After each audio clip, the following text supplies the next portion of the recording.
Hello, dear Alice people.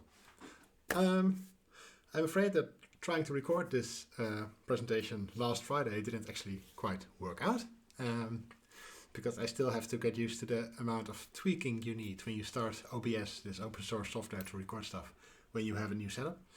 So I'm just recording it now so that you still have it anyway.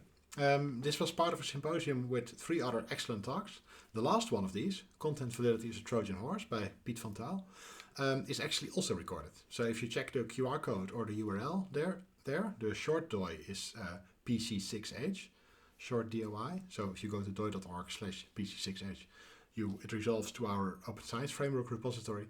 There you'll find the entire slide deck for all 4 presentations and the recording of Piet's talk, and I'll add this one there too.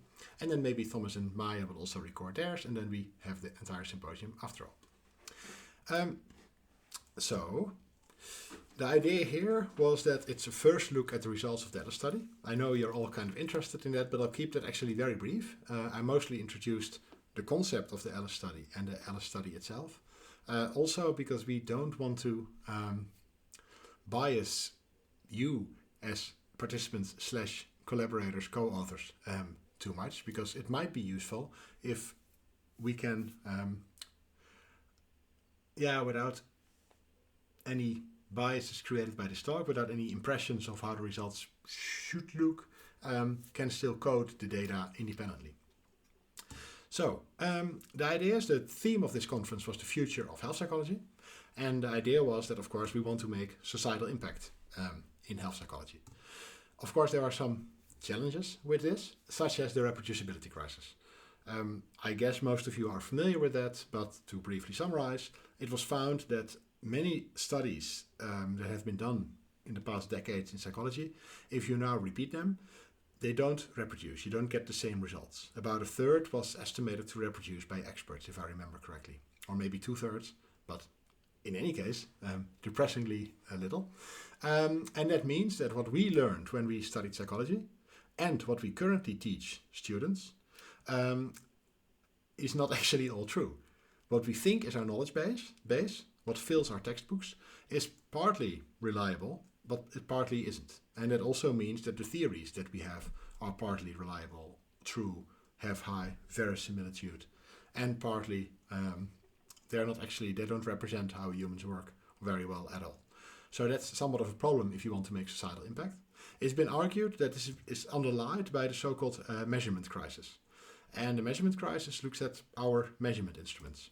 And to illustrate that, I showed people some measurement instruments from different disciplines. So not health psychology, but other entirely different scientific fields.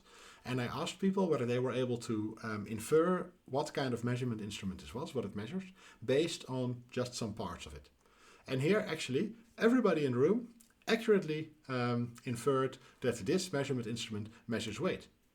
And this measurement instrument measures distance, for example. And this measurement instrument, the hardest one, measures temperature. So actually, for inferring what a measurement instrument measures based on observation of only a part of the measurement instrument, we actually do pretty well for other scientific disciplines. So then the next question I posed to the audience was, how well can you do this for measurement instruments from our own discipline? And then I presented them with this thing. Actually, I can show this, because you are not going to do it anyway. Or actually, you did it already, because you are the Alice respondents. So they saw this questionnaire, where basically they saw 2 of the items that you may have gotten in your tasks as well, and they had to choose from these constructs. As you see, this was not open-ended, where in Alice it was open-ended. And then 2 other items for the other construct, and again, they chose. So then we moved on, and I explained about the jingle-jangle jungle, as it's called, the jingle-jangle fallacy. So the fact that every time there's an in-depth study looking at measurement instruments for our constructs, it turns out that measurement instruments that supposedly measure different constructs have content that overlaps so much that you can't really argue that they actually measure different things. And the other way around, measurement instruments for the same construct often have quite different content, so that you can't really argue that they measure the same thing. And a very nice example was created by Eiko Friedherr. He looked at 7 common depression scales. In this figure, the spokes are symptoms of depression, and the circles, the wheels, are measurement instruments. So as you can see here, no 2 measurement instruments measure the same symptoms. And as a consequence, whether you are classified as depressed or not partly depends on which measurement instruments people happen to use in a given study or potentially in a given clinical setting. So that's, of course, non-trivial. These discussions about the measurement crisis are not academic. They're not about details, philosophy of science, obscure aspects of our work. This is the foundation of our science and therefore the foundation of any hope we have to achieve societal impact and to actually help people. Also, there was a very cool and very impressive study recently. Each of these squares is a measurement instrument. And these are all the measurement instruments that are used in psychology. As you see, a lot of them have not been used in many studies. The size of the squares indicate the number of times the measurement instrument was used. So the Beck's depression inventory was used the most. But very many of these measurement instruments were used maybe in only one study. And in fact, about 80% was used at most twice. So that means that our literature is littered with studies with measurement instruments that are used only once or twice and then never again. So we have a measurement crisis, clearly. We have to start looking into how we measure things and start doing that seriously. Then it's been argued that this is kind of inevitable because we have a theory crisis. And to look at whether perhaps we might not be so good with estimating measurement instruments, but maybe we are very good with constructs. That was the second task, which was this, which you might also recognize. I'll briefly show it again. Well, it's actually basically what you expect. It's the same kind of survey. Again, you have a definition with the construct that's being defined omitted, and then you have to choose which construct this was. And then again a definition, and people again chose which construct this was. Then we moved on. During Pete's talk, the 4th talk in the symposium, I analyzed these and showed the results. I'll show them to you later as well. Okay, so Marcus Herone and Laura Brinkman had an analysis of this theory crisis with some suggestions how to move forward. And one of their points was that our psychological constructs currently have too low validity. Validity, of course, we have a very clear definition of validity for measurement instruments, that they measure what they're supposed to measure.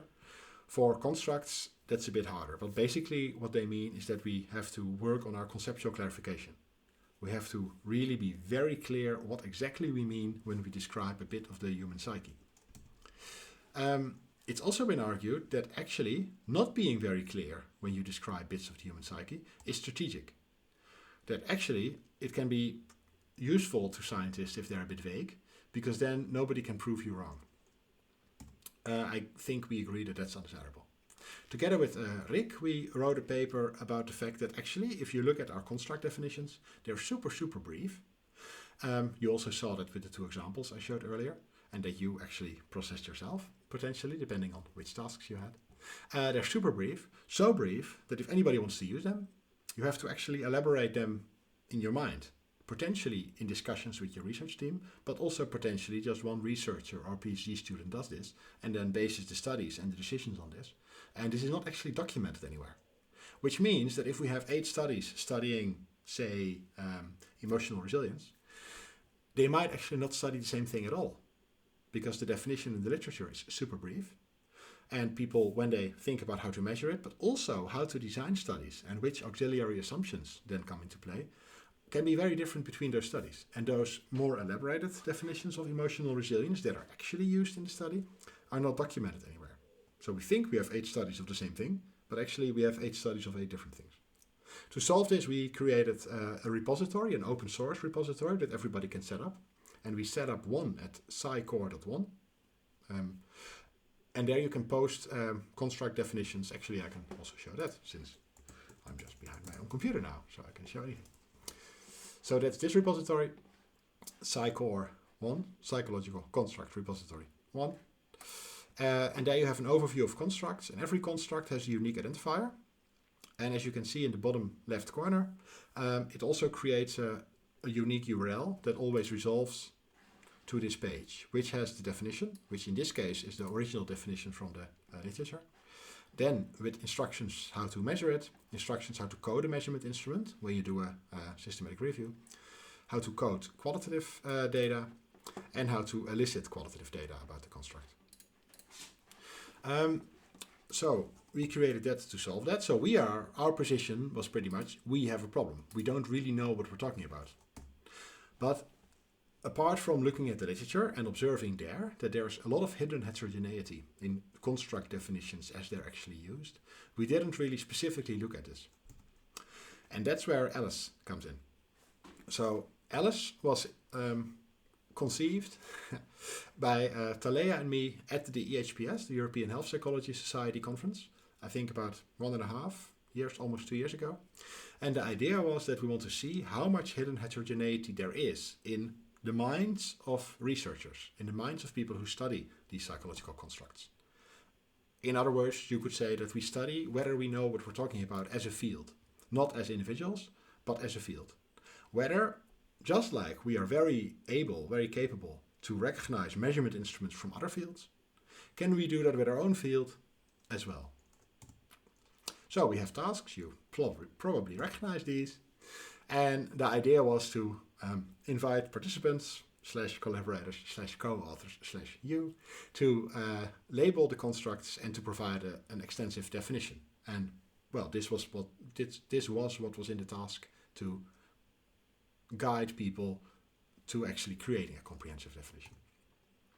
These were the two constructs. These are the definitions that were provided in the literature, and these were the two measurement instruments. So we have a 2x2 design.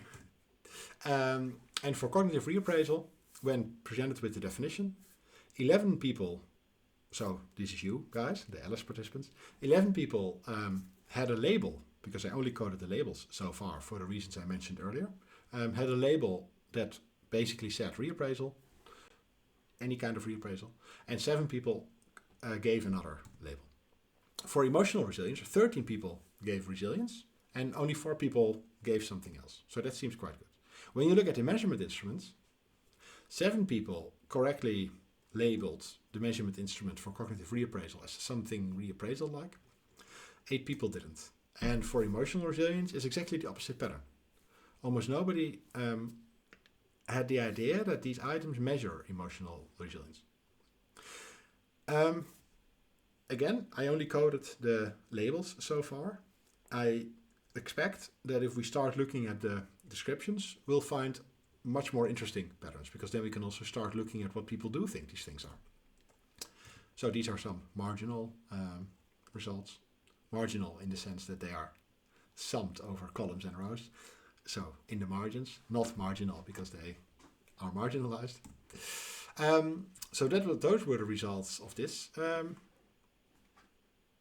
of the Alice study. Now I'll show you the results of the. How do I do this?